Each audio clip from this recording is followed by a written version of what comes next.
Here's my point. Whether we're talking about learner analytics or Blackboard analytics, whether we're talking about what's happening in the classroom or are using the analytics of my strategy in looking at predictions about behavior, we have focused on training people across the campus, not just our IT workers, to use the technology to understand more about our students. So I can tell you, I can look at the numbers of students who are coming from a certain high school who've done well or not done well in a certain major, by race, by gender, over a certain number of years. And so when I ask questions now, unlike even 5 years ago, when institutional research might take 3 weeks to answer my questions and give me a report that we did have a 2-week meeting after that, we are able to go deeply into the questions right there. As we're sitting in that room and brainstorming, people ask questions, and as they ask the questions, we can dive into the data, do the data mining, come up with understanding of the trends, and come to a deeper understanding of where we are much more quickly. You build the momentum that way.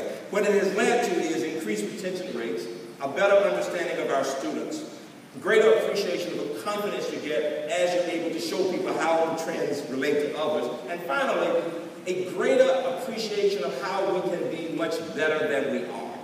All the things I can say today. You know, 50 years ago, we could never have imagined, most of us sitting in this room. Leadership is about understanding where we've come from, where we are today, what's the vision for the future.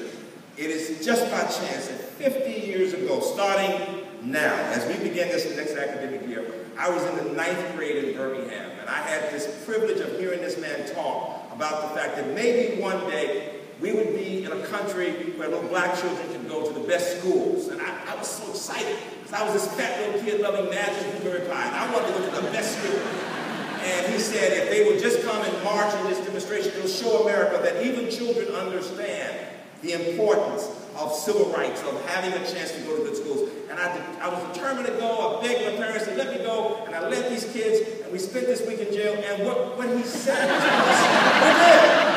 listen, if you don't go look at the story, I mean, we spent a week.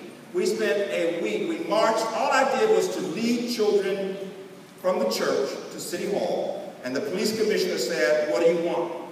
I said, we want to kneel and pray for our right to go to good schools. And he looked at me, the police commissioner, Bill O'Connor, he spat in my face, he picked me up, threw me into the police wagon, and we spent a week in jail. Why? Because the city would not give us a permit to march peacefully. Okay? What that experience did was to teach me that even children know the difference between right and wrong. And you can elevate children to the point of having them become good thinkers and having them envision the possibilities. You know, it was 1963. I was 12 years old in that May. I was an A student, and yet there I was sitting in jail trying to understand why asking for the best schools was such a problem. And Dr. King came, and he and all of our parents were outside the jailhouse. And he said, what you do this day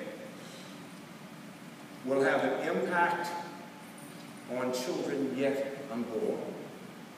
Any child who gets a good education in our country has a bright future.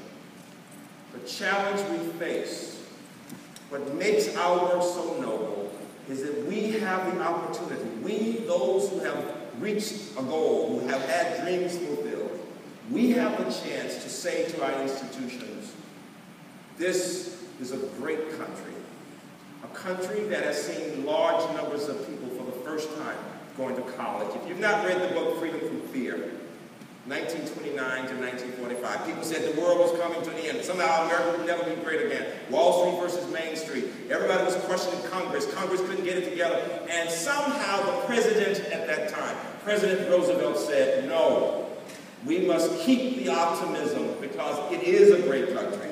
We must have the hope that leaders must tell the rest.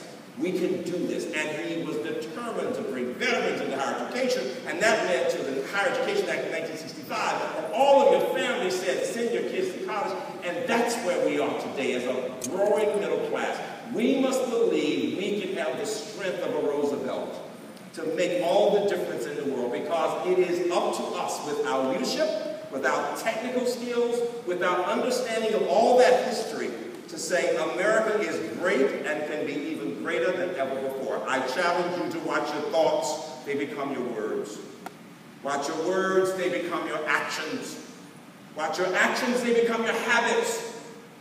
Watch your habits, they become your character. I tell my students, your character has everything to do with who you are when you don't think anybody can see you, when your mother's not there. What will you do? Right? So thoughts become words, words become actions, actions become habits, habits become character. Watch your character, it becomes your destiny, dreams, and values. Blackboard 2012. Congratulations to all of you.